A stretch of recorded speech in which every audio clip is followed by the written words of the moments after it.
What is the proper way to offer prayer for our dearly departed?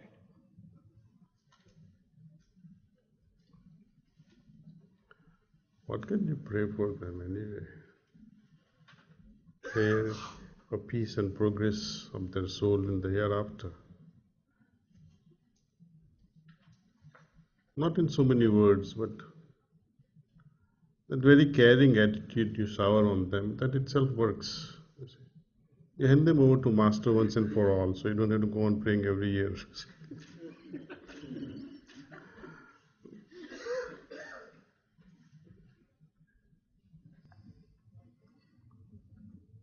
So this is a general question, but I think probably everybody has this in their mind.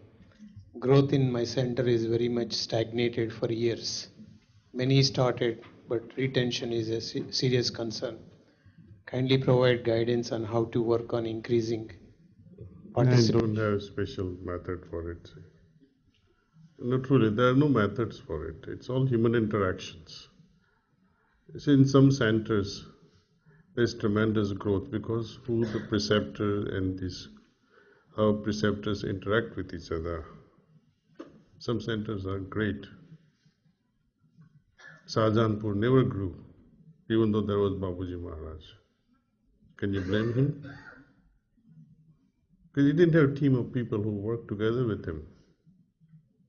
His focus was elsewhere. But that is addition. Some centers, they just grow because of the teamwork amongst the preceptors.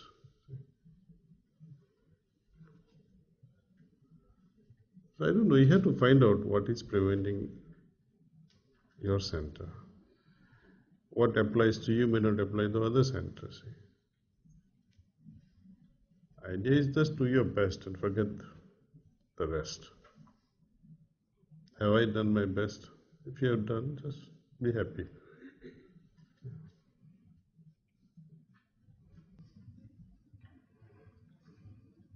Dear Master, why is need for self-validation so persistent?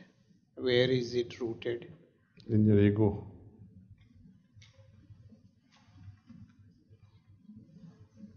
Why doesn't it get cleaned away? Ego doesn't get cleaned away because it is not some scar. It is something you have to work upon yourself in cultivating humility. See, often people fight, oh, I need help. How can you help an arrogant man?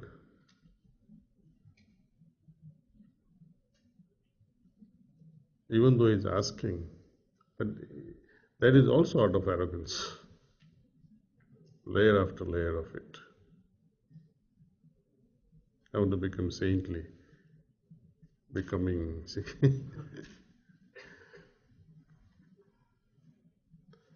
so the person has to work upon himself. No master can help in getting rid of ego. He can only create circumstances in such a way that you get hurt more and more.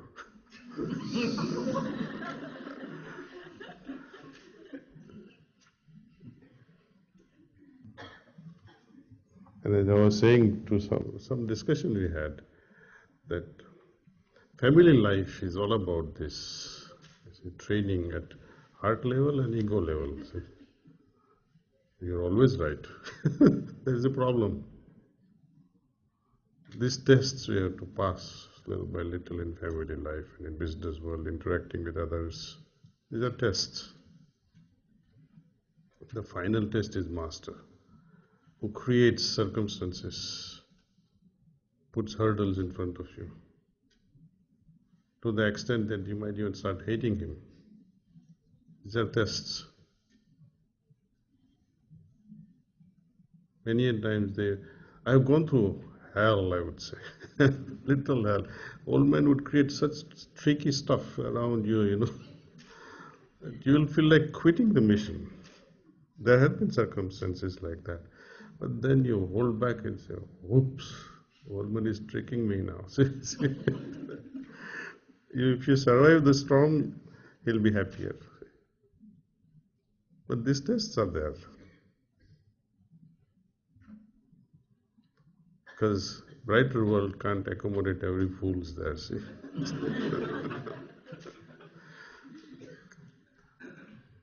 So we have to work upon ourselves. That is primary goal of working on myself, is to curb my ego, make myself more pliable, humble. At the dinner table we were talking about identifying ourselves, right? Or it's a brief discussion after we left from here. That often we identify ourselves with body. But we rely with greater we identify ourselves with subtle bodies more than the physical one. We identify more with our identity, for example, my ego, my intellect, my thinking apparatus. Mainly these three subtle bodies we play with. If someone insults you, or you're bald, okay, fine. It is only an attack at a physical level. But if somebody says you're insane and you are so mad, you don't have sense, you're a foolish fellow, or you're a hypocrite, which one hurt you more? Somebody telling you hypocrite, right? Because it hurts your ego. Somebody tells you you're a dwarf or you're a bald, oh, you laugh at him. Oh, yeah, yes, I lost it. Right? But somebody tells you you're a hypocrite, Gaya comes, you're finished. That person becomes your enemy because he has rightly hurt you at the right spot. So who is identifying with the body? Nobody. Of course, to some extent it is there, but we are too much busy with this. And as we move from the outermost subtle body or outermost gross body, for example, physical, and you move towards thinking apparatus, manas, towards intellect, to ego, consciousness suffers. The center is the soul. More you proceed towards this, it becomes more and more difficult. Sahajmarg works from the soul level going this way. Right? So if we cultivate this frontier of ego, which Lalaji says, tame your ego, your behavior, your interaction with your family and others. Once you start working at this, then the whole thing will be easier. The effect this transmission does from inside out becomes easier. You try to attack from this side. Oh, I had to look so beautiful, I had to look good, I had to improve my thinking. Attack the ego first. Work around your behavior, how you behave with others, how we communicate with others, or don't communicate with others. Best is to keep silent. At least it won't hurt anyone. And if you have to open your mouth, be sweet. Okay. What is the most effective way to help abhyasis with negative thinking patterns? Several dedicated long-term abhyasis have thinking patterns, anger, depression, conspiracy theories that seem to interrupt their spiritual development and sensitivity. Bring them to us. Expose them to more and more towards Master. Involve them in mission activities. Get them involved. See, they become negative because we don't give them enough work. Keep them busy.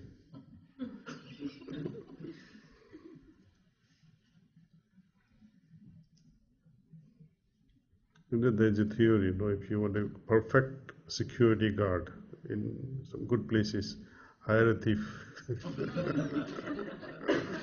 Because he knows all the tricks people play in stealing stuff. So he'll protect your premises better.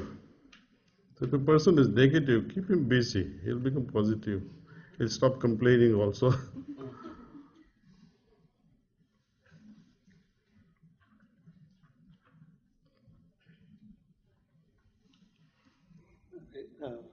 Related to the same questions. How to develop tolerance, especially when there is so much negativity going on around us. Whose tolerance, yours or theirs?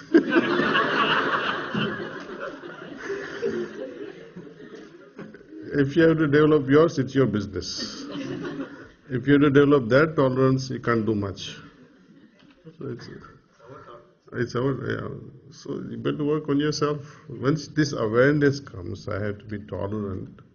That itself is good enough. It's a big step in itself. Once I know my weaknesses, that in itself, Babuji says, you have won the 50% battle. The rest can be done with willpower and desire that, yes, I want to improve. Once you know that, oh, I lack tolerance, then something can be done about it. But you think, oh, I can tolerate anything, I'm perfect, then nothing can be done. Mr. Right Guy, see?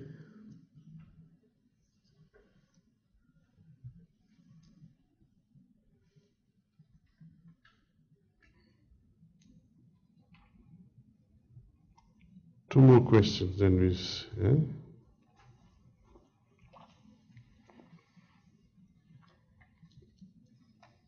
Can I ask a question, Master, while he's Dangerous guy. meditation, the definition given to the meditation is going from animate to inanimate. Who gave this? I read it somewhere. I read it somewhere. I mean, it stuck in my mind. It doesn't. It was somewhere in doesn't appeal to me. Truth Though. Eternal. Somewhere I read, but I cannot really recall where I read. But it stuck with me, that definition. And somehow I always started to think, we are talking about all this vibratory states, vibration, which is to me, it's always sounded like an animate. So how do we, go into the state of inanimation? Somehow this question was there for a long time with me. You know what you're asking, right? I mean, you have to know the question well. Suppose someone asks you a question. I want to marry this girl. Okay. You have the intention that you want to become intimate with that person and lead a family life. Okay. When someone says, I want to realize God, what is your next move? Now, on this question, I want to move from animate to inanimate. Why? You want to dig your own grave?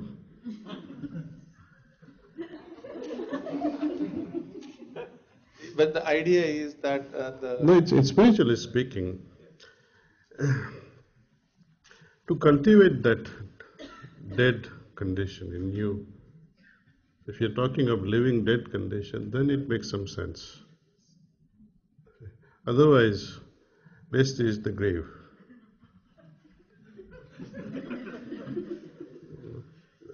There is no in between. So if you take it positively, if you can make some meaning out of this question, is I can only see this, that let's cultivate this living dead state, not that you're going to die, but creating a parallel state where nothing affects you. Like nothing affects a dead man, he doesn't complain. Even if you put a pink lipstick, he won't complain. So in life also, somebody may criticize you or your wife may curse you. You don't even smile. Because smiling means you are reacting. So I think this is too much actually. It robs us of the liveliness and happiness of a lively man. See, Babuji talks of this dead condition, live dead condition. My God. If you talk to an ordinary person, he'll totally go, I want to become living dead, feel nothing. I should not be affected by it, by the love showered by my mother. I don't want it. I don't want to feel it. How will you want to become inanimate that way? Then it'll be a problem. See?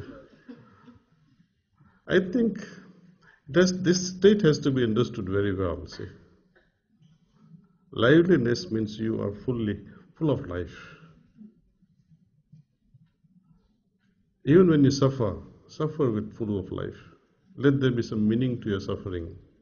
Otherwise, you become insulated from suffering. What have you learned from this suffering?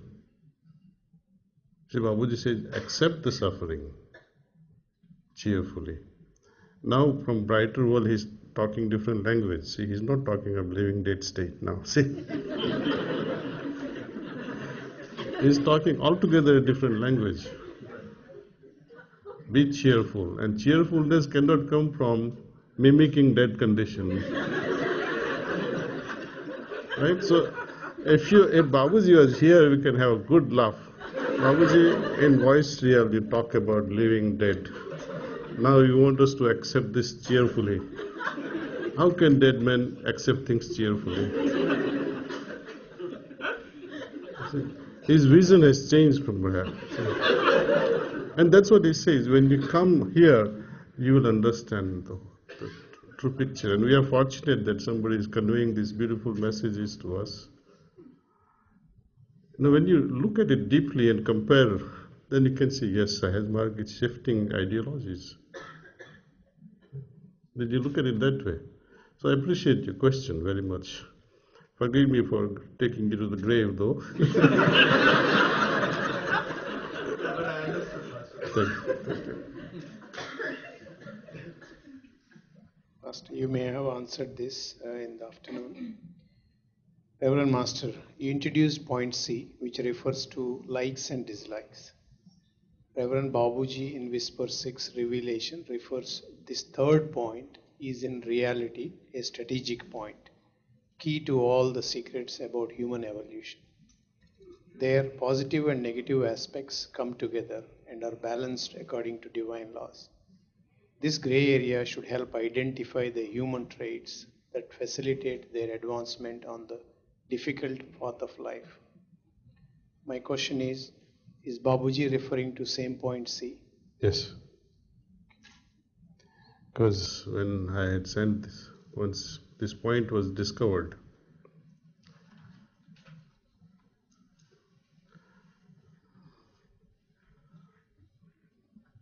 I don't know when it was. In Bangalore, yeah? May, right? May 2012. It came just like that. And when I had at that time strong disliking for something, tremendous disliking, and some churning would happen at that point C. Then that evening, Master conducted group satsang, and this dislike for something popped up again, and it affected this point C so badly. And it continued for 2-3 days. And I wrote letter to Babuji that I have stumbled upon a point where these opposites, likes and dislikes, they prevail. Just seeking your confirmation that it is in line with A, B, and C. I measured and then showed the diagram and sent it to the mediums to get it confirmed with Babuji if I'm on the right track. This was long before the announcement of my succession. See, I had no idea this was to happen, but then immediately Babuji's answer comes. Something like that. He just read it to you. That this third point, meaning, which I mentioned, A, B, and then C. And then the subsequent message afterwards, he says also, you will be revealed many other points. Then came the D and the other vestibules, and almost 14, 15 points are identified during that short period. But I'm still stumbling. I still cannot understand the significance of all the remaining points. We'll see how it goes later. Maybe it will take a few more years to understand them. But see, it is the strategic point. I think in recent bulletin I've explained it more in more details about C. So I will not go more in depth with that now. Last question. Sometimes during a sitting I cannot feel the difference between the cleaning and transmission. Is this not normal? That is not normal. You are the one doing it. How can you not see that it is cleaning or transmission? If somebody is doing it, then you can understand. I don't know whether. And yet someone is working on you. I may not feel whether it's transmission or cleaning. That is understandable. But you are the doer. You need that good training. Whoever is this person should learn how to work as a preceptor. Huh? Namaste, Kamlesh bhai. I have one dilemma during heartfulness session. I Master is the life of this mission. Why can't we introduce Master? I think the growth would be much more. My practical experience shows Master is the problem. When we understand him superficially. Once we had a session in in York University, NYU. Bill and his wife Debbie, they came from Pennsylvania to address. Then Sister Lalita and Chinubai, and there was one more fellow. 5 preceptors attacking a group of 10.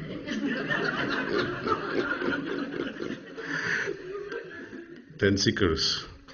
One gives a history of Lalaji Maharaj, Babuji Maharaj, and Chariji Maharaj. Another person comes and gives the history of the mission.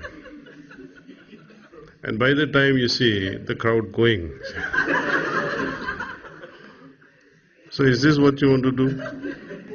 Not like that. But at least where this is coming from and whose teachings are there. Let there be some mystery. See, have you seen your daughters playing hide and seeks when they were children? Okay. They would cry if you say, oh, she's hiding there, look for her. Right? So in this, I think best is let them explore it and find out who is the person behind it. Nobody told me when I took my first sitting about Babaji Maharaj. She said, sit, and I sat. That's all. You do your work. When you experience it, then you'll start wondering, who is doing all this thing? Then the natural inquiry will take you to the master. You praise him so much that you'll repel the other person. I have seen many government officials being brought to master. Vinay is here, I think. He's expert in bringing government officials to master. And very rarely they stick on. You're talking of only speaking of master, but he will drag them to master's office. So he's the master, divine Purusha, the divine personality. I mean, he has not even experienced, and you're putting him on godly pedestal. It's not good. In fact, you're doing disservice. You explain the worth of a person at the right time. And worth of a person did not be even actually explained. The person will feel it. Why talk about it? We are not insulting the masters by not talking about them. We are doing a better service by keeping quiet.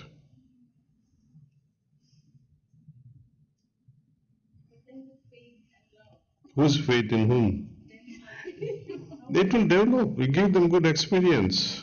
They will say, oh wow, who is behind all this? Then you slowly open up the topic. There is not me. There is somebody behind this.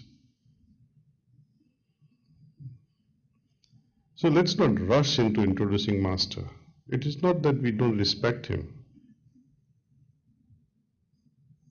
It is for the good of the Abhyasi, the new seeker, that we will be able to serve that person better. Once he becomes mentally more matured and more thirsty to know more about it, then it's appropriate time. But you don't have to listen to me. You try it, introduce Master and see what happens. I mean, you try it. I mean, if it works, why not?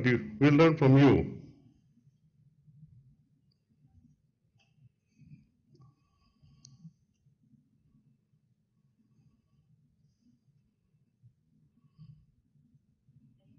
And mind you, I'm not being sarcastic. I really mean it with all good intentions.